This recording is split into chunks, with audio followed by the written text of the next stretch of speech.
Isolation and quarantine are the two new words that have been added to our vocabulary most recently due to COVID-19. Most of us use these two words consciously or unconsciously interchangeably, but the meaning of these very two words are different. In this video, we have tried to explain isolation and quarantine on their own. To know further, check out our video fully and don't forget to like and share this video and subscribe to our channel.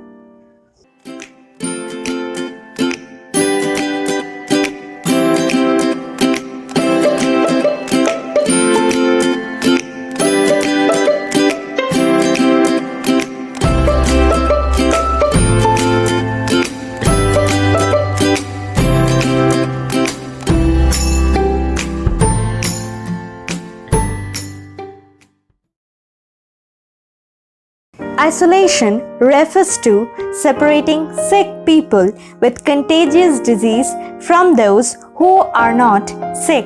Isolation means not only separating people, but after separation, the treatment for the disease is also necessary as the person is already affected.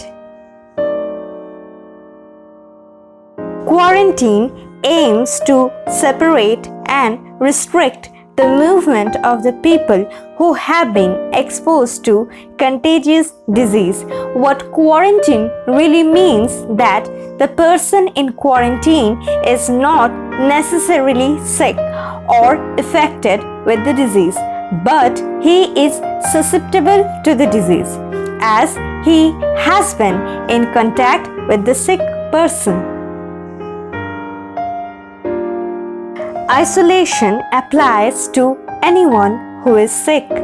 According to a second point, isolation can be for anyone regardless his status, job or profession. The person is already infected with the disease.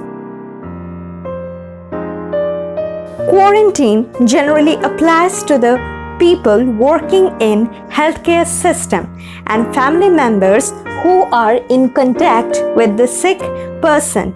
In the case of quarantine, it is affirmative that the exposed person is most likely to be a member of a close circle or a member belonging to public sector like healthcare system. An isolation period may be indefinite. Generally, isolation period continues until the sick person becomes healthy. The aim of isolating people is treating the person and nurse him back to life. An isolation period may be indefinite as it depends on several factors like environment and the patient's health history. A quarantine period generally is definite, like 1 or 2 weeks, till the exposed person shows or doesn't show any symptom. As contrary to isolation, quarantine period aims at diagnosing a person if he is sick or not. If he is found sick, he will go into isolation, but if he is not sick, he is free, but he would have to follow proper guidelines. A sick person in isolation preferably needs separate room, bathroom, clothes, utensils and everything. In isolation, as the person has the highest chance to transfer the virus, it is advised that he should use everything separately.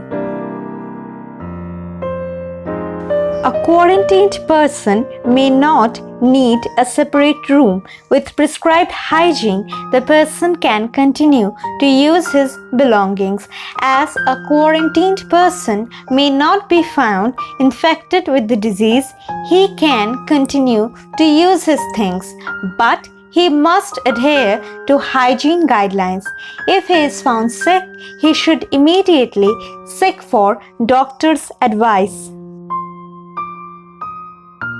A person in isolation possesses the highest risk of transferring the disease. An isolated person is already affected with the virus, so it is believed that he is capable of transferring the virus most.